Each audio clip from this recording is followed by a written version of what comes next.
Hi, everyone. Happy Friday and welcome back to Sin City Crypto. My name is David. I'll be one of your co-hosts, and today, like every single weekday, we're coming at you live from our studio in Las Vegas, Nevada. On today's show, we'll be discussing Gary Gensler's latest target, Elon Musk. Does this mean that the crypto industry and Elon have become best friends as we fight against Gary Gensler and the tyranny of the Securities and Exchange Commission? Also, I got a bone to pick with my friend Forrest here. Before going to bed last night, he chose violence. So we're going to discuss why he thinks Bitcoin is actually not a scarce asset. Should be pretty interesting today. Speaking of Forrest, he's joining me today. Forrest, how you doing? I'm doing well. Did you have nightmares last night? Are the maxis coming at you? Or? The maxis are out for me. They don't like me. Well, you listen, bro. You kind of brought it upon yourself, man. I'm just saying. You knew what you were getting into. Controversial takes for sure. I love it though. You know, we'll definitely discuss that. It was very intriguing though. It got the wheels spinning, and so I have a few rebuttals, and I'd love to share with you and kind of have an open discussion. So it should be pretty interesting. Also, guys, we do have a poll in the chat. Who the hell voted yes? Is Sam Bankman-Fried innocent? One or two people voted yes. Shame on you. Shame on you. Also, wrong. He's a good man. Yeah. What the hell, man? Shame on you as well for not liking the video. Make sure to like the video. Also, speaking of liking, we like a few things here. We like friends of our show. We like sponsors of our show. And one of them is Cam's Blue Wire Technology. You run a business and want to maximize your networking, IT, cybersecurity. You want to just focus on making money and let someone else handle the stuff that you might not know a lot about. Well, there's one company to go with. It's Cam's Blue Wire Tech. Visit bluewiretech.com or click the link in the description of this video. Also, big shout out to Radix. Radically Better DeFi. They are a channel sponsor as well. We're excited to have them on board. Excited to see what Radix does in the future. And so if you want to learn more about them, their ecosystem, the team, what they're doing in the future, visit radixdlt.com, or there is also a link in the description of this video. Now, if you're watching the show and you're new here, say hello. Rob is not here today. Rob made a guest appearance yesterday, but we gave him today off. Don't ask me why, but we just did. Okay. Anyways, let's get right into the funnies. This one, not that funny, but kind of funny. Look, it's not funny where you're short. You know what? You're right, Rocco. Actually, you're right. I'm not gonna show up. This was funny though. So funny. You guys remember Mario Brothers, right? Super Mario. This is Toad. Oh, see wow. Him? Yeah, this like just completely ruined my childhood right here, man. You know the mushroom, and then it takes his hat, and then look at Yoshi without the big. How does he nose. see with the hat on? How did he see with his hat? It's a see-through mesh. It's a mesh mushroom cap. That's why. Era 3 TV said, "What up, Sin City? What's up, Era 3? How you doing, man? Welcome." This was a good one. I was best man at my friend's second wedding. I started my speech with, "Welcome back, everyone." He was not happy. That's a very good one. That was a pretty good one. Man. And then we have Jerome Powell arriving to the office this morning after the jobs and the non-farm payrolls numbers and the unemployment rate numbers came out. And, well, here's a visual representation of Jerome Powell walking into the office.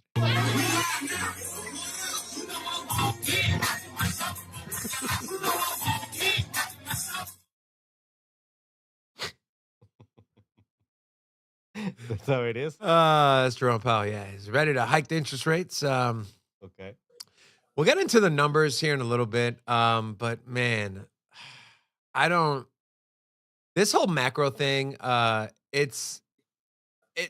not a macro, I'm not a analyst and I don't have a master's degree in economics or macro. I haven't worked at large banks. I haven't worked at the Fed. But I'm just like, how the hell are we going to get out of this shitstorm that we're in?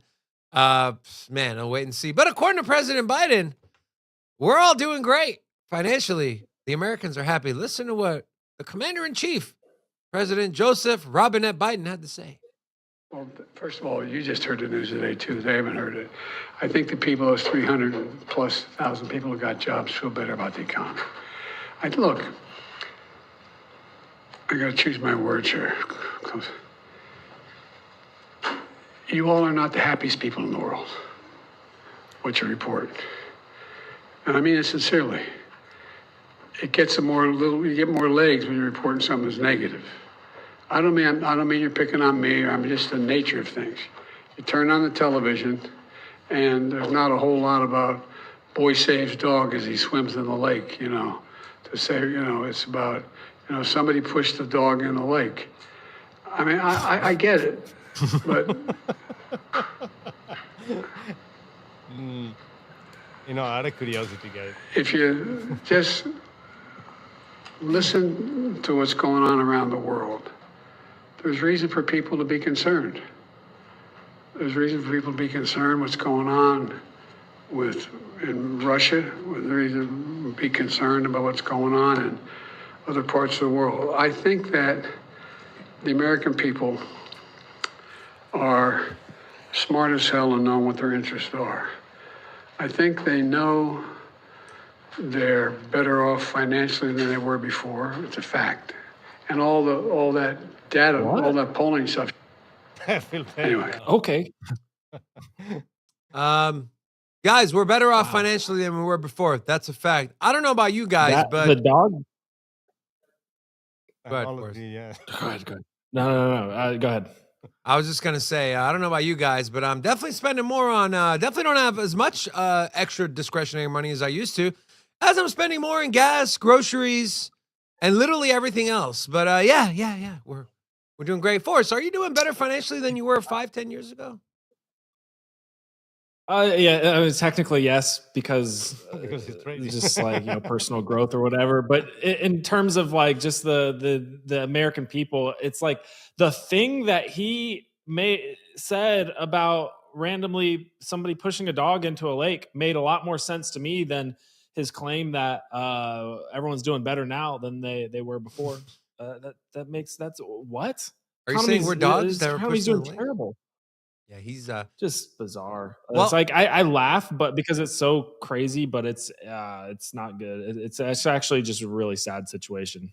Yeah, and it's funny he brought up dogs because there's a video circulating of him kicking his dog.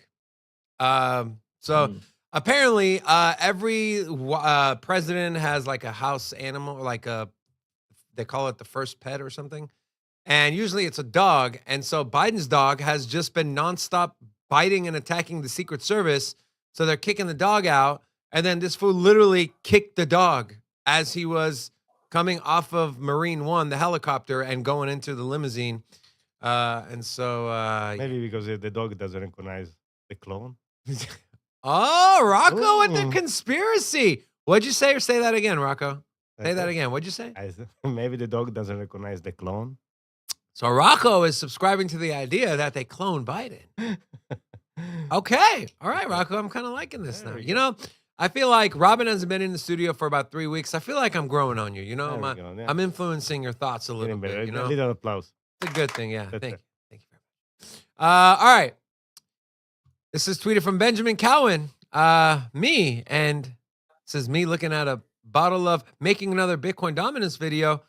Or in this case, this is Forrest. And the bottle represents pissing off the Bitcoin maxis. And what do I mean by that? What do I mean? Well, Forrest tweeted this yesterday. One of the biggest lies is that Bitcoin is scarce. Sure, maybe Bitcoin coins have an element of scarcity, but you can get exposure to Bitcoin without going anywhere near Bitcoin. Anyone who wants Bitcoin exposure can buy a large variety of correlated alts, Bitcoin mining stocks, future ETFs, perps, MicroStrategy stock, etc. All these other correlated assets might as well be extra Bitcoin supply. They suck in capital without actually affecting liquid supply of Bitcoin. Scarcity is a lie. And then you also said, I forgot to mention that you can also get exposure by buying mining rigs. It used to be that the only way to get exposure to Bitcoin was to directly buy a portion of the 21 million coins. That's why price went up so violently. But now you have hundreds of proxy assets diverting capital away from Bitcoin, leading to exponentially diminishing returns. Forrest, do you care to expand a little more on what you're saying? There's a lot of points in here that are very good points, and I love that you have a contrarian view on things. But what do you mean? can't you say that about pretty much anything? We saw what happened with gold, right? You can get exposure to gold ETFs, you can get exposure to gold stocks and companies a whole lot of gold, but at the end of the day, the gold for the people that you want to use gold for a specific reason, they want the physical gold. You can say the same thing about Bitcoin. That was my initial thought, but please, anything you want to add or expand on and on what you mean. And I also want the chat to be active in this conversation as well. Do you agree with what Forrest is saying? Do you disagree? Share your thoughts. We'll pick a few good ones out of the chat and we'll share those on the stream. But go ahead, Forrest.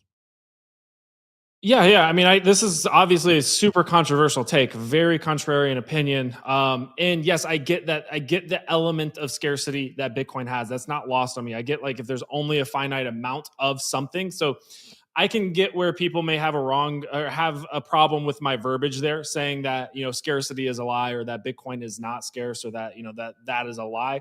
That might be a little bit of attention grabbing verbiage there, and maybe more into semantics. But the idea is like when Bitcoin was, when you could only, and this is also a big reason why meme coins pump so hard, guys. When you can only get exposure to an asset from buying that asset directly on chain or on an exchange where there's a limited supply of that asset, and if you buy it, it takes it out of the liquidity pool, and it becomes more and more scarce the more that you buy and take off the market. The problem is now, and again, don't mistake this for me being bearish on Bitcoin. This is just a byproduct, in my opinion, that leads to or contributes to diminishing returns, and that is that if you want exposure to Bitcoin, let's just say you have a friend who's like, I'm interested in getting into crypto, but I don't want to buy Bitcoin directly for whatever reason. They don't want to self-custody it. It's too complicated, whatever it is. They can go and get Bitcoin exposure in about 10 different ways through tons of different assets, some of which are just like not even Bitcoin, but they just may have a high correlation to Bitcoin. For example, Ethereum has a 0.95 to around, over the last couple of years, 0.95 to 0.98, 0.99 correlation coefficient with Bitcoin. That means it is extraordinarily correlated with Bitcoin. It also means that if Bitcoin starts running really, really high, and you see this reflected in the ETH Bitcoin ratio, let's say Bitcoin goes up $30,000, right? If Bitcoin just, the Bitcoin thesis, the Bitcoin ETF thesis goes crazy, you're going to see Bitcoin price go up by $30,000, and let's just say that pushes Bitcoin to 60K. Well, part of that is going to shed, or a lot of the inflows are going to look at Ethereum as a very correlated asset, and they're going to put money into Ethereum instead of Bitcoin because the ratio is off, right? And the same thing can be said for MicroStrategy stock, Coinbase, anything that has high correlation with Bitcoin and gives you effective exposure to Bitcoin without actually having to buy the asset and take liquid supply off the market is diverting capital inflows that could be going directly into Bitcoin, and back in the day were previously going directly into Bitcoin, into other correlated asset. So that is like altcoins, MicroStrategy stock, Coinbase stock. You also have all of these synthetic derivatives, and you even have cases like an FTX where they are selling Bitcoin that's not even backed. It's just synthetic Bitcoin. They can sell as much as they want behind the scenes, and eventually it blows up. But who knows what exchanges are currently doing that, where they're just basically printing Bitcoin and selling Bitcoin on the books into thin air, and out of thin air rather. And there's no physical or no actual Bitcoin backing for this. So there's all of these proxy assets that divert in capital inflows away from Bitcoin, right? And it makes it so more capital has to come into the crypto ecosystem for Bitcoin's price to go up, and that leads to diminishing returns over time. It's also why we see meme coins run so hard. When you have an on-chain meme coin like Pepe, we have a meme coin back in the day like Doge, or you have a meme coin like Shiba Inu. Initially, they run really hard because there's a ton of demand. There's a ton of capital chasing these assets, but the only way to get them is to go to Uniswap and swap. And in the case of Pepe or Shiba Inu, the only way to get them is to go to Uniswap and buy directly from Uniswap, which is pulling supply off of the market. There's no derivatives. There's no options. There's no, and then what happens? You see perpetual listings. You see derivatives listings for Pepe get listed, and then the top is in, right? Because you don't have those concentrated inflows into the asset anymore.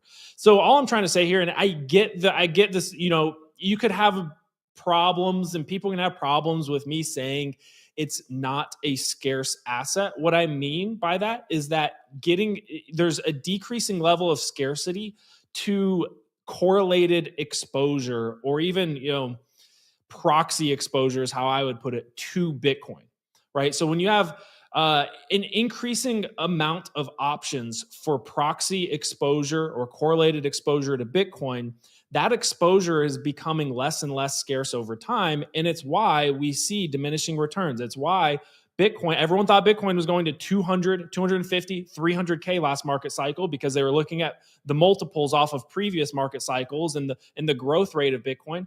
And everybody got it wrong. It only went to $69,000. Why? Because a lot of capital was diverted into Ethereum, altcoins, NFTs, the NFT market, the metaverse. Everyone looked at Bitcoin as like, well, Bitcoin's at 70K, and if it goes to $120,000, that's less than a 2x. I could, if Bitcoin does go to 120K though, these other altcoins and NFTs are probably going to go up by a lot more, and they take more risk on by going into these other altcoins, but they're getting that correlated exposure.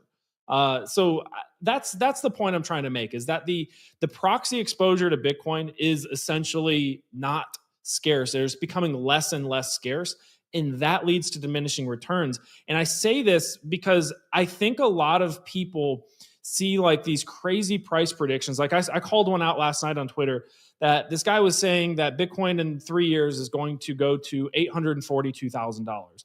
But his analysis didn't take into account the idea that people are going to be selling along the way, right? His entire analysis was based off of inflows from a Bitcoin ETF, which I'm fine. I'm bullish on. Like, I think Bitcoin's going to make a new all-time high. I am bullish on Bitcoin. I believe in diminishing returns over time. I believe that each cycle we are going to see diminishing returns. We saw a 250% increase this time from last cycle's all-time high of 20K to this cycle's all-time high of $69,000. I think we are going to see a lesser multiple this market cycle. That's the main point that I'm trying to get through all this, is diminishing returns. And that's my thesis. I could be wrong. So I think you bring up a lot of really interesting and good points. I do agree with diminishing returns. We're not going to see 9,000% returns market over market, right? From bull market to bear market and bear market to bull market. So I do think those are diminishing, but not because of people getting exposure in different ways. A couple of things you brought up proxy exposure, right? Take a look at something like MicroStrategy. No one would consider holding MicroStrategy stock as exposure to Bitcoin if MicroStrategy didn't buy Bitcoin, correct? You can say, now your argument, I believe, is true when it comes to stuff like futures, perpetuals, derivatives, stuff like that you're talking about. But a lot of what we're seeing and a lot of what we talk about driving liquidity into the market is via spot, right? We're talking about the spot ETF. Guess what? People that want exposure via spot ETF, that company has to go out and buy the Bitcoin. Mining stocks, a lot of them that perform well, they hold a lot of Bitcoin on their balance sheet, or they have high hash rates. Same thing with MicroStrategy. So I can see what you're saying, but I still believe like Bitcoin's main goal, right? Its purpose, the reason people are so bullish on it, is as a hedge against inflation, hedge against monetary or currency debasement. And you just don't get that if you do it via an ETF or a futures or derivatives. You have to hold the actual thing. Same reason with gold. When people flock to gold, when the government is taking a crap or debt's going high or people are going to default, is because they want the asset, because that is their hedge against whatever they're hedging against. And it's the same thing with Bitcoin. You brought the interesting thing. One of the interesting things you brought up was it taking liquidity away. One can argue now you have more products and services, and sure, some of them don't need the underlying asset to go along with it, like a futures ETF, but it brings exposure, and that alone could bring people to go ahead and buy Bitcoin either on the open market or via a spot ETF, which again does need to go out and buy Bitcoin. So what do you say to that? You got any rebuttal to that? Yeah, I think like the examples you brought up are predominantly like demand based rather than like the supply of exposure. I think the supply of options for getting Bitcoin exposure or correlated or proxy exposure to Bitcoin are increasing. But like even the gold example, like gold going up when when people are searching for a hedge against inflation, that is demand based, and that's why I am bullish on Bitcoin, because I do think demand is going to increase, and I actually am very bullish on a Bitcoin spot ETF because it actually has to be bought. It actually has to be backed by spot Bitcoin, which does affect the liquid supply of Bitcoin. So I'm very bullish on a Bitcoin spot ETF for that reason. But my bullishness stems from me believing there's going to be an increase in demand, but I also think that there's going to be an increase in supply of ways to get exposure to Bitcoin. And I do think it's going to create or require more capital inflows than what a lot of people expect into the Bitcoin and crypto ecosystem in order to push price up. Because a lot of that money, in the Michael Saylor example, everyone celebrates Michael Saylor for buying so much Bitcoin. But what he's actually doing is he's just wrapping that Bitcoin in a MicroStrategy, essentially stock or ETF. So he buys that Bitcoin and it temporarily pushes the price up. But then that Bitcoin gets moved over to the MicroStrategy balance sheet. And then people have to buy MicroStrategy to count MicroStrategy stock. The market has to inject capital inflows into MicroStrategy stock to push that price back up. So Michael Saylor is really not doing a whole lot in terms of taking supply off the market. He's not doing a ton in terms of pushing the price of Bitcoin up. What he is doing is he's moving it from the Bitcoin market, from the crypto ecosystem, to a stock exchange, right?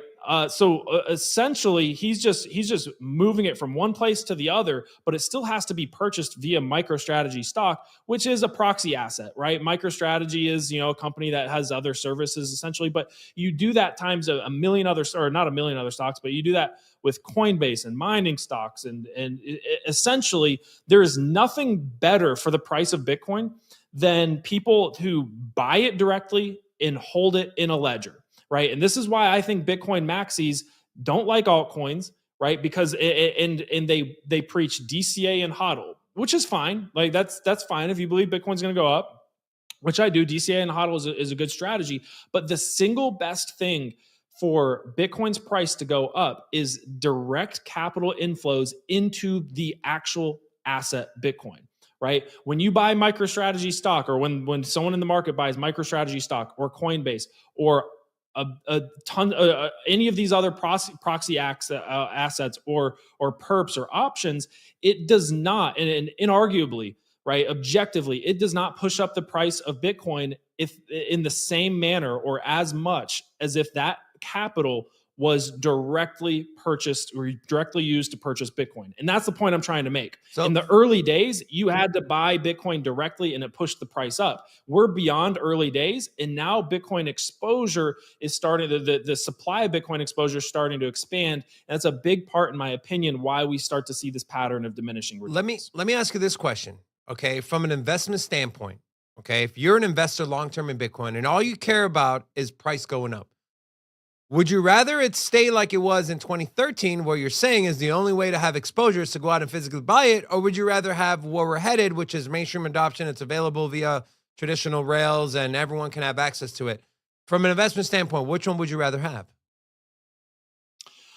Probably directly buying it. Probably directly buying it. Even though you're going to get a fraction of the potential demand that could be there if it doesn't go mainstream versus going mainstream. Yeah, because I truly believe that the proxy assets are that detrimental and that diminishing. Because I think ultimately, if you could only buy Bitcoin, you would still on exchange or buy direct Bitcoin, and there were absolutely no derivatives or synthetics or futures ETFs or anything like that. And I know this is a controversial take, but you would see, and you still had people that wanted that exposure. I don't think that the friction of getting that exposure would reduce would be as big of a trade-off as what the expansion of proxy assets is. Now, obviously, that's not how the world works, because we do have proxy assets. So it's not even like a thing. And like I said, I do think a lot of demand is going to come in for Bitcoin. Like I think this Bitcoin spot ETF is going to be extraordinarily bullish. I think it's just that the ways to get exposure, the supply of Bitcoin exposure proxy assets is increasing, right? But demand will outpace that. And that's why I think the Bitcoin price will go up, which I get is kind of an abstract, controversial take. And I don't expect everyone to agree with me on this one. I totally get that. I just think that's my personal opinion and kind of what I believe to be true. So that's just kind of, built into my, how I operate and how I move, how I manage, my investment thesis and expectations. I think, but I think these conversations are good, even if it's not what people want to hear, because it gives people perspective. It allows you to think outside the box. And it's, people like you and those types of narratives that potentially lead to something that can change the entire industry, a different outlook, who knows? But I agree with some of what you're saying. I also disagree with some of what you're saying as well. I can definitely see your thesis, but I still believe that investment via proxy, right, exposure is also in most instances direct exposure, as well as those underlying assets or companies have to go out and buy the physical Bitcoin. So a couple things I want to read off the chat. Robert Vermouth said Forrest is off base. He is now saying Pepe is better than Bitcoin. I don't think he said that, Robert. I definitely didn't say that. That is a lie. I think he's just joking. Era3 said, I don't see how this is considered a controversial take. It makes the most sense. I'd like to hear the counter argument. So you have a few people that are kind of agreeing with you here. Cryptic Mushroom said, I see where you're saying, Forrest, but there's lots of beef in a cow, but there's only so much prime rib or prime ribeye. Okay. Robert said the counter argument is that physical Bitcoin is a bearer asset, MicroStrategy is not. That's what I'm saying. I guess it kind of depends on what the reason for your exposure is. And so and I can see where you're saying, hey, it would be better for price if it was like no mainstream adoption. It was just, hey, you want exposure to this? You want gold? You can only go to the pawn shop and go buy the physical gold. I can see that. I can see where that would sit, because that is when we saw the 9,600% returns, the 5,000% returns. Will we see that again? I highly doubt. Probably not. But either way, Anton said Forrest takes are usually top notch, but this one's a shocker. If you want crypto exposure, you buy Bitcoin. Do you count the number of forever lost Bitcoin? I think that's pretty self-explanatory. And so, good conversation though, man. That was good. Guys, if you like conversations like that, if you like pushing the narrative, like the video. Also, if you're new here, say hello. I'd like to personally welcome you. And make sure, guys, you cast your vote. Is Sam Bankman-Fried innocent? We do have the like button there. We also have a play-by-play on what's being said in court. Some interesting stuff. I was going to say it's going to surprise you, but probably not going to surprise you. All right, let's move on to, we talked about this yesterday and throughout the week. So today is a big day as the jobs report and the unemployment rate numbers come out. And well, the U.S. economy just added 336,000 jobs in September. But what many headlines don't mention is the revisions to August numbers. Revisions showed 227,000 being added in August, which was about 40,000 more than what the original number came in at. That is insane. How can the Fed pivot? And so a lot of people say, well, isn't that good? The economy's doing. Joe Biden said the economy is good. We're adding jobs. No, in this scenario, no, it's not good. It's not good. Wage inflation, not good for regular inflation. Then we have this. So the CME, let me refresh this real quick. See, so so now we're getting a 30% probability of a Fed rate hike in the first week of November. CME is rarely wrong. I'm curious to see what this number is going to play out with the CPI numbers coming out this month. Should be in about 2 weeks or in about a week and a half. It'd be interesting to see, but here's what I thought was kind of messed up. U.S. households saved 1.1 trillion less than previously thought, according to revised government data. How are you off by $1.1 trillion? Right? What was the narrative? Coming out of COVID, Americans save money. People have money in their savings. Oh, sorry, we miscounted by $1.1 trillion. Forrest, we know how markets react. I make decisions. I don't know if you make decisions based on certain data we see, whether that's inflation, jobs, unemployment, whatever the case may be. What are your thoughts on these continuing revisions and them being off by 1.1 trillion? And also, what are your thoughts? Unemployment rate stayed the same at 3.8%. We added 330,000 jobs. What are your thoughts on macro? Do you have a thesis on that? And please. Yeah. I'll try to take that one question at a know. time. So I guess let's start with unemployment coming in at 3.8%. So that was, I think, flat month over month, if I'm not mistaken. Yeah. Unemployment. I know I get a lot of people. They want the Fed to pivot. They want the Fed to cut rates. Historically, though, when we see them cut rates, it probably means that something is majorly broken, and that's usually when we see a big drawdown and a big crash. So I don't know why everyone's like so excited for that to happen, but also like 3.8%, that's historically low. And if you want a soft landing, right, you do not want unemployment to spike up out of control. And I say that because every major recession, or at least the last two, the dot-com bubble and 08, and historically the trend that you see is large drawdowns coming after large spikes and increases in unemployment. And a big part of that is because a lot of people's paychecks, a portion of them feed directly into the S&P 500 and directly into other assets and stock and the stock market through their 401ks and their pension funds and stuff like that. So if people aren't working, they don't have a paycheck, the economy's shrinking, there's less money to go and prop up the S&P 500 and bid the price up. So that's I was happy to see that unemployment did not spike this month. I would have liked to actually have seen it go down a little bit, even though the Fed could have taken that as a signal that they don't need to cut rates. I think that is only one small variable in the Fed's decision to cut rates or not. What is potentially a larger decision is what we're seeing in the bond market right now. And I'll actually go to the chart because this is insane. This is wild what we're seeing in the bond market. So up here is TLT, right? So what I've got on the candlestick chart is TLT. I'll throw this on a logarithmic view, and I'll do something. I'll kind of zoom out like this. All right. So this and what I've got snipped out here is one of the only assets that financial advisors are legally allowed to tell their clients is risk-free are long-term bonds. And that's because if you wait it out, you get all your money back. Or treasury bills. It could be long-term or short-term. But if you wait out the duration, you get all your money back.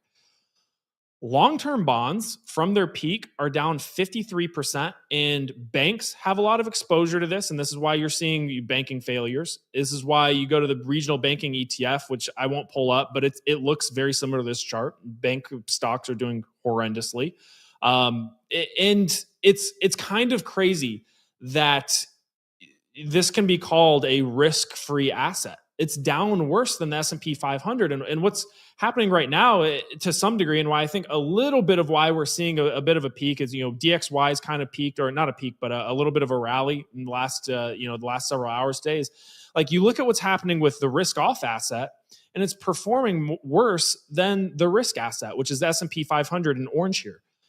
So if risk off is performing worse than risk on, why would you allocate to risk off, right? So the market is in a very confused point right now, and it's not looking good. It's not looking good. I don't know how far this trend is going to continue, but this bond rates going up and the premiums going down and the poor performance of long-term treasury bonds, getting back to what the Fed is potentially going to do, rather than only cut rates if unemployment goes up, they may have to cut rates because of this, right? This is a major problem for them. Now imagine, a lot of people don't have money. They've saved $1.1 trillion less than expected. What happens when these people have to start going and digging into their pension fund just to get by, just to pay their rent, just to not foreclose on their house, just to make their car payment, to avoid getting their car repossessed? What happens when they have to dig into their pension fund, but their pension fund is in a 60-40 bond split, and the bond portion of their portfolio is down 53%? I'll tell you That what is they'll not do a for good us. situation. I'll tell you what they'll Go do. ahead. The Fed's going to step in and they're going to offer liquidity. Most likely, this results in the start of what would very likely be a systemic banking collapse. We're seeing the regional banking ETF crater in line with these long-term bonds. It is not looking good out there. And it's these things take time to play out. And this is what I've been trying to say for really the last year is, look, everyone was kind of screaming recession very early on or kind of mid 2022 and even towards the late last year, towards the midterm election. And then we rallied, and these things, it just doesn't happen. They're kind of like a domino effect. The banks go under, and then the auto market crashes, and then the housing market is usually last to crash. But these things kind of take time to play out, and it could be 6 months before the Fed steps in. You could go to bed and wake up the next morning and see the S&P 500 cratering 10%, and it's here. And then they have to step in and do bailouts and inflate the money supply again. It's a really nasty situation. It didn't mean to is. ramble there, but No, it's it just is gross. It is a nasty situation, and we just don't know how it's going to play out. We have an idea of how it's going to play out, but what you guys are going to understand is a lot of the, like Forrest mentioned, people's 401ks and retirement funds, a lot of it, especially if you're closer to retirement, more of it slowly year by year as you get closer to retirement age gets moved into bonds. And so when people go to draw on it, and Fidelity or Vanguard or VanEck has to go out and cash those bonds in, well, they're upside down. They're sitting on massive unrealized losses right now. But the Fed is there with the discount window, so people can borrow against it. Essentially, the Fed is fronting you the money. They're holding on to the bond until it matures, until they can get full value. But it's ballooning the Fed's balance sheet. And here we go again with quantitative easing and printing money. I think that this might be the last macro cycle where we see the United States and the Federal Reserve get away with printing a crap load of money and not seeing hyperinflation here in the US. I think this might be the last cycle. The trend is obviously going away from countries and people holding US treasuries. We heard over the week, or I heard a few days ago something on Twitter. The Secretary of Defense, they're looking, so they froze about $300 billion of Russia's central bank US dollars. They're frozen. They're sitting there, right? The US took custody of it. They're saying these are our dollars, even though they're in your central bank. These are our US dollars, came from our mint. So they froze them. Now they're talking about handing those over to Ukraine. Now, I'm not making this a political thing where if you side with Russia or Ukraine, but think of it this way. If you just watched your friend get money taken away from them and you trusted that friend, are you going to trust the person that took the money away from them? Just unilaterally went in and said, yeah, I know that's your money, but actually I had given it to you as a present, but I want it back now. No one's going to do that. And so people are moving away from holding long-term U.S. debt, even short-term U.S. debt. Countries like Japan, even our allies, Japan, Europe. And so this might be the last cycle where we see expansion of the money supply, of our national debt, and of our balance sheet without seeing hyperinflation. I think after that, as more and more countries decide, hey, we don't want exposure to a crumbling system, financial system, which is the U.S., and if they keep printing money, we're just going to see hyperinflation. So keep those things in mind. All right, let's take a peek at the chat. We have 140 of you watching and 79 likes. So a little over 50%, not bad. We can be better. We can be better. Like the video, guys. Also, if you're new here, say hello. Like the video for Rocco. The double like sign there. All right, let's get into the markets. Take a peek at what everything is. Bitcoin, $27,925. Market cap total crypto is up 1.43% at $1.09 trillion. 24-hour trading volume is down 4%, coming in at 26 billion. We have Ethereum coming in at $1,646, XRP 52 cents. Solana continues to rally, up 4% on the day, 16.5% on the week, closing in on that $24 level again. Cardano is also a top gainer, coming in at 6% over the last week. Doge and Tron round out the top 10. And then as far as the crypto bubbles, Thorchain is down 10%. And we have news on why it is. And this might not be good news, but AVAX is up 5.4%, Render up 5.9%. Forrest, can we take a look at Avalanche? Avalanche had a rally due to Stars Arena, which is like the friend tech from Ethereum, but on Avalanche. Is Avalanche we saw the all-time high get up to about $220, I believe. This tell me the all-time I think it was like 120. Was it 120? Really? Yeah. It wasn't 220. Okay. 140, 143. Damn it. Okay, I thought it was 147. Okay. Gotcha. What is AVAX's chart looking like? Is this recent rally sustainable, or what are some levels to look at? Whether you're looking to swing trade or maybe get into enter into a position to hold AVAX. Yeah, absolutely. I'll pull up my screen here. So AVAX was actually a trade that I was potentially looking to get into and then just kind of missed. So there was a little bit of a hack yesterday of that Stars Arena platform. It was very mild. I think it was only like 20K or something that they got before they were able to patch it. But so essentially what we were looking at, and maybe I can make this look a little bit cleaner if I can quickly grab the same tool and we go, or the ARC tool. That's okay. I'll just draw it out. So what we had was we had this support level holding at roughly just under $10, right? $9.80. We had this big deviation, or what ultimately turned into this big deviation underneath this level. And then once we reclaimed, that's a very bullish sign. We reclaimed and then we held support, right? And that was the trade entry to look at. Personally, what I was waiting for and what I was kind of expecting was for this to take a little bit more time to play out. And I wanted to see more prints above this level before, potentially moving up. That's okay. It kind of developed rather quickly on the hourly, and we're already pumping up to 1070. I do want to throw on some margin pressure levels real quick. If I can grab them and drag them over, it just takes 1 second to get on the correct time frame. Just to give you guys some targets of where we could see Avalanche, maybe catch a little bit of resistance.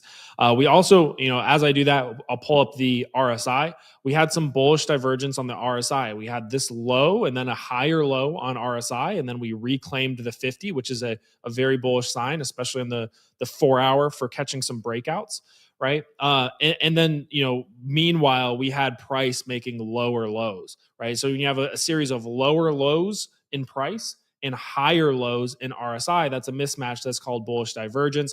And then you reclaim the 50 level, right? The 50 level is just, the differentiator between the bulls having momentum and the bears having momentum, right? So essentially when we reclaim the 50 level for RSI here and on the 4 hour, that means on the 4 hour chart, the bulls have taken back momentum for AVAX.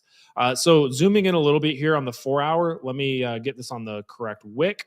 We're starting to see some resistance come in at this 5x margin pressure level. And ultimately what that means is you're seeing this get bid up, and a lot of this is going to be some speculative perp volume, right? Pushing price up here temporarily. And what's going to happen is as price gets through 1076, or as it goes above 1076, you can no longer buy on 5x leverage and maintain a liquidation point below the swing low, right? 861.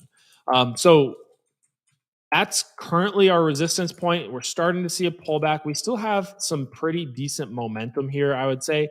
We could certainly go higher. And if we do go higher, the levels that I would be, personally taking a peek at, as far as, strong upside or a big, developed trend, or a sustained trend, 1292.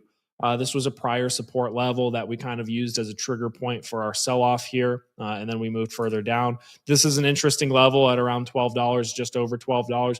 We had some support here, and then once we lost it, that was our kind of point of impulse moving down. So I would be looking for this to kind of reclaim this $11.50 to $13 zone. And the last thing I want to show on the AVAX chart is just this shorter term downtrend line that will come into play here very soon, but you want to pay attention for a breakout. So if you're looking to capture maybe the back half of this rally, if we do get a sustained rally, expect some consolidation in this 5x to 4x zone. This is a very common area for consolidation to occur in, based on the 5x's and the 4x kind of coming in and out in relation to our downtrend line. Look for a breach of the downtrend line and continuation upwards, and then you'd target 13, potentially 17 on the high side. Awesome. And 17 just kind of gets you towards that order block there. Awesome. Thank you for that, Forrest. Appreciate that awesome TA. AVAX is something I have a little bit of. I stopped adding. I'm pretty good where I'm at. I don't have too much exposure, but their evergreen subnets was very interesting to me, and so it's something that I have exposure. If you watching, if you are a fan of Avalanche or AVAX, put a 1 in the chat. I want to know who my AVAX. And by the way, what's the name of the AVAX community? Is it the Avalanchers? No, okay. That was not very funny. My bad, guys. Sorry. By the way, David, you're doing a great job. Wise Tree, love you, bro. Thank you. Now, I deserve that one. Yeah. Like Anyways. Ranger, but Avalanchers. Yeah. Avalanchers. Avalanchers. Avalancherie. Now, No, yeah. So, do we have a new ally? Elon Musk hits at the SEC and the Department of Justice amid a lawsuit to force a testimony in the Twitter probe. Elon Musk has called for a comprehensive overhaul of the SEC hours after the regulator sued Elon Musk because it alleges he failed to testify in its probe relating to his $44 billion purchase of Twitter last October. Musk suggested the SEC, along with the Department of Justice, should instead be the ones that are probed. Forrest, throw a little hopium your way here. Do you think this moves the needle for crypto? I know I'm kind of doing a Stretch Armstrong here, right? Mr. Stretchalophagus here. But is there any way you can see this helping crypto in terms of putting more pressure on the SEC? Gary Gensler's fumbling the ball, and we're like, collateral damage, but in a good way, right? Because obviously Elon Musk has a lot of money. He's got a lot of pull. He knows a lot of politicians. And we're like the little brother that's kind of going to come along and be like, yeah, get rid of Gary Gensler. And this might be the very thing that pushes Gary Gensler over the top and maybe out of the SEC. What are your thoughts? And then maybe just in general, just that scenario. Yeah, potentially in two ways. So like you said, maybe this does, maybe the SEC takes a loss here, and this is just kind of the straw that breaks the camel's back in terms of pushing Gary Gensler out of the SEC. Also, if they're spending resources on fighting Twitter, that's less resources that they have to allocate towards fighting crypto. And then I think just in general, this is potentially more of maybe a personal beef with Elon Musk because he hasn't gotten along with SEC in the past, but could potentially, and just from a narrative perspective, especially if we're in like an uptrend or a bullish market when this case ends up being decided, or what this beef comes to a resolution, would be Dogecoin.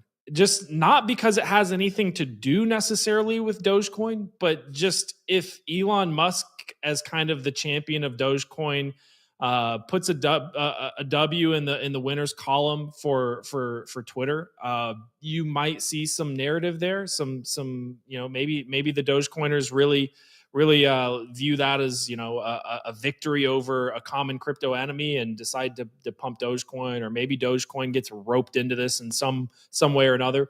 But I don't necessarily think it's like, I think you're right. A little bit of a stretch, but it's kind of like indirectly potentially beneficial for crypto rather than directly beneficial.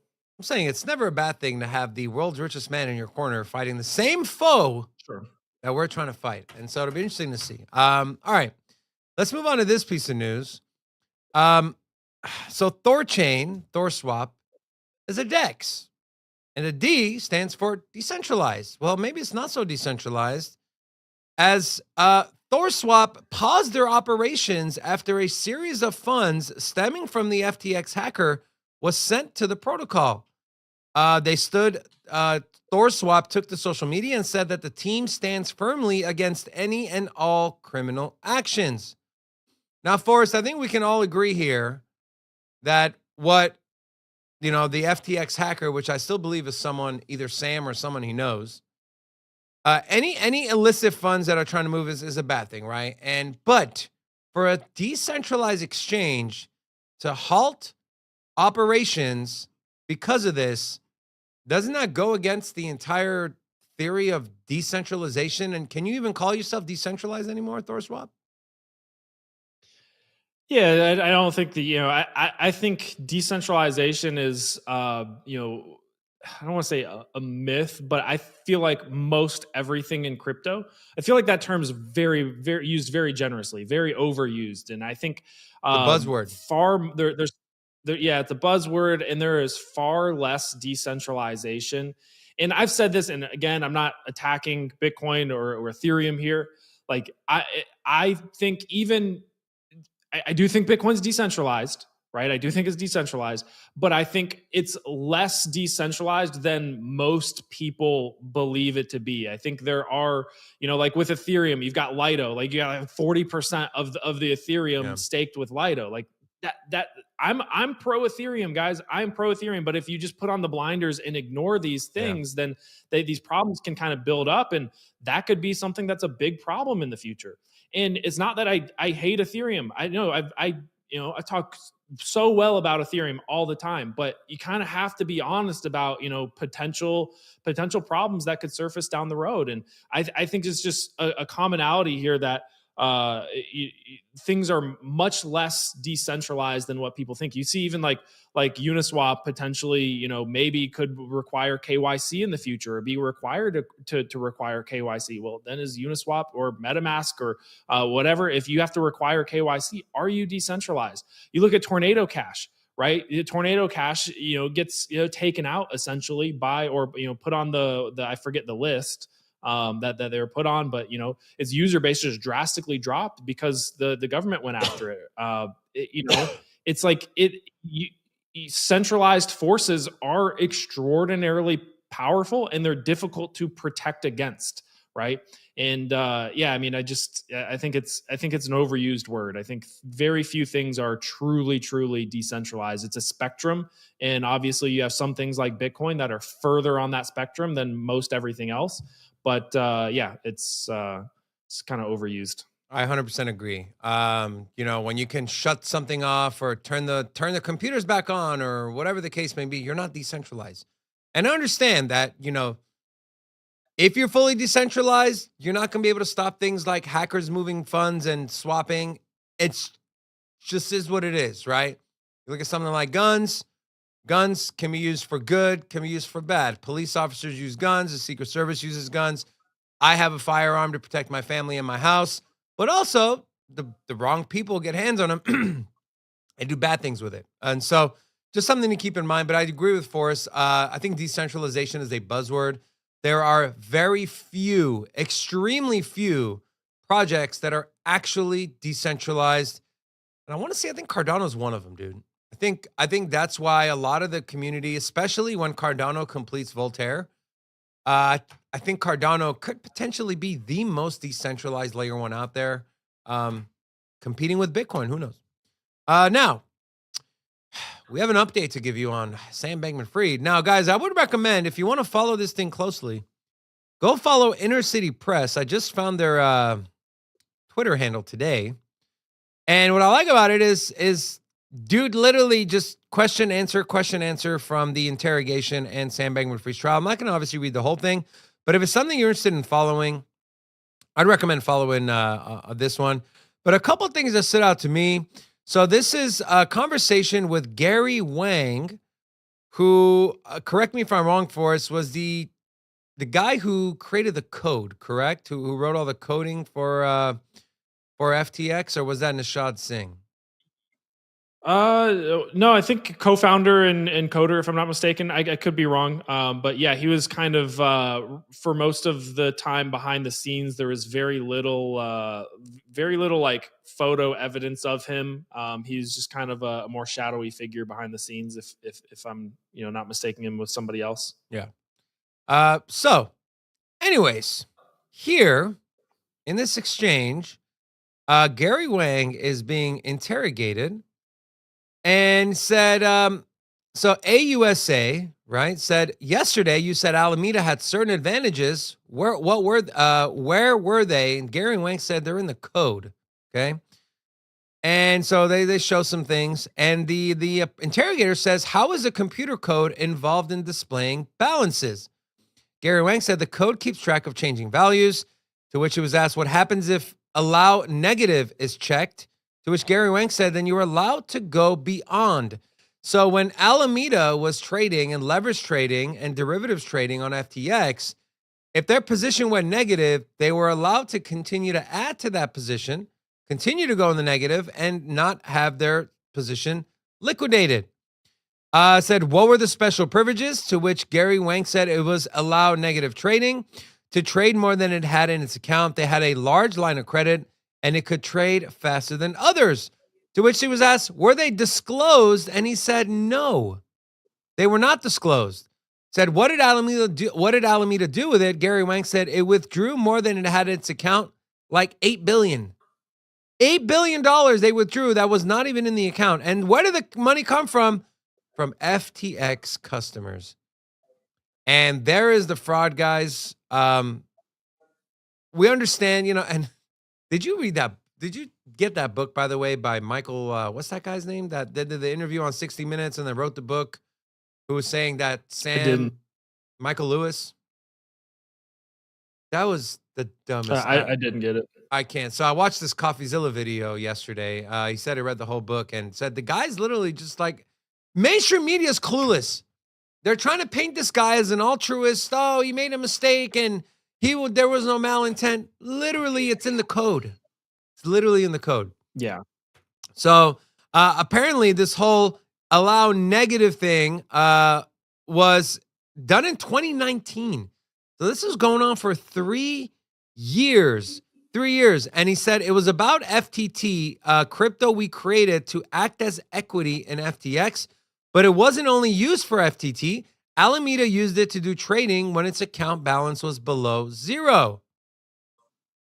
And to which, and I'll finish off with this, whose Bitcoin, for example, would Alameda be withdrawing?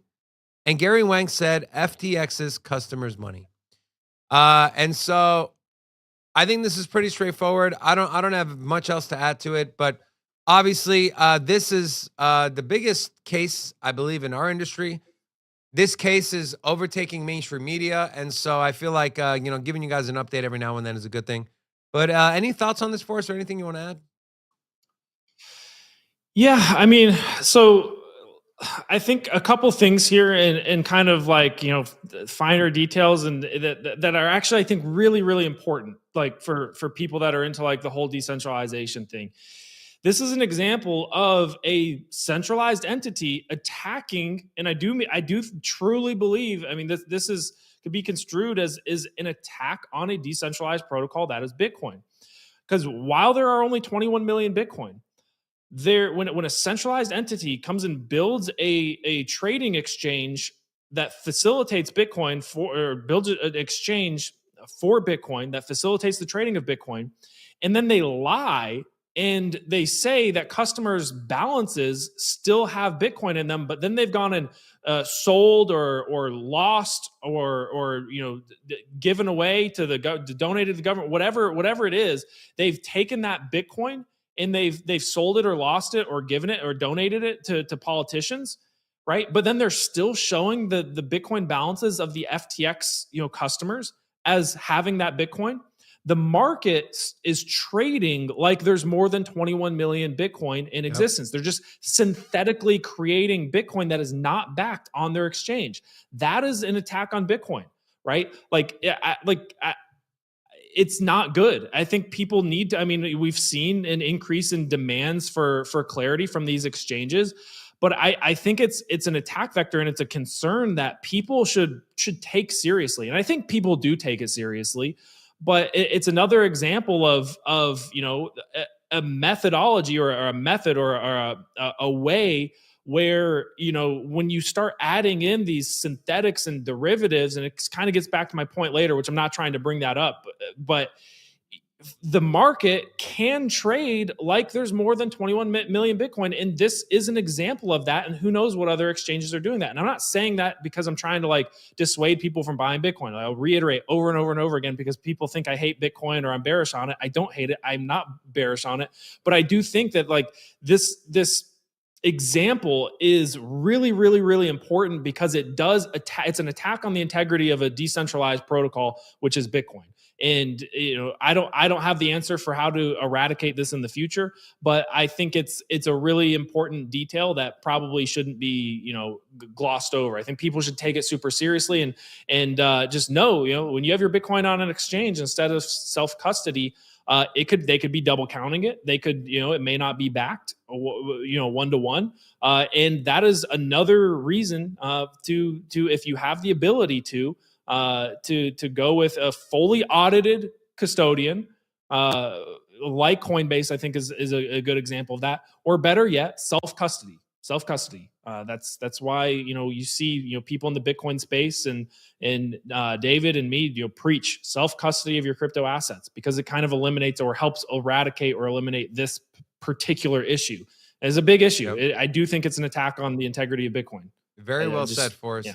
I couldn't have said it any better myself. Very, very well said. I want to give a shout out to Jimmy. So he has been a well member for 13 months. He gifted 20 memberships, which brings him to over 1,100 memberships that this man has gifted. So Jimmy, we love you, my friend. We are waiting to unlock another emoji, and you're getting the next one. It is confirmed. I don't care what Robin says. Actually, Robin agreed. I think we all agreed. I don't think there was any pushback on giving Jimmy his own emoji. So, to all of you that support this channel, we appreciate you. Speaking of supporting the channel, I want to give a couple last shout outs to channel sponsors, Cams, Blue Wire Technology. If you want to learn how they can help your business, visit bluewiretech.com. There is a link in the description of this video. Also, big thank you to Radix, Radically Better DeFi. If you want to learn more about their ecosystem, we're going to play in their sandbox. Visit radixtlt.com. Also, guys, do yourselves a favor. Go follow Forrest on Twitter at Sistine Research. I will go ahead and put this. I'll put the link. I post the link also on the chat.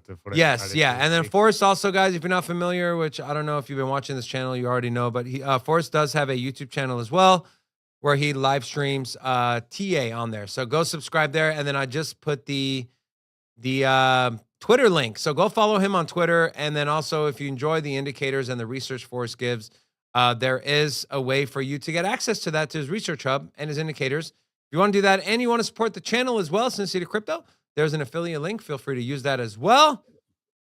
And also, we concluded the poll. Is Sam Bankman-Fried innocent? 61% of you said no. Oh, okay. 30% of you said what?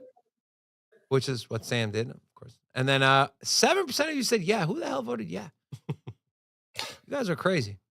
Forrest, any parting words, my friend? Again, you've been absolutely amazing, man. Thank you so much for lending your time to us and helping us out in our dire need.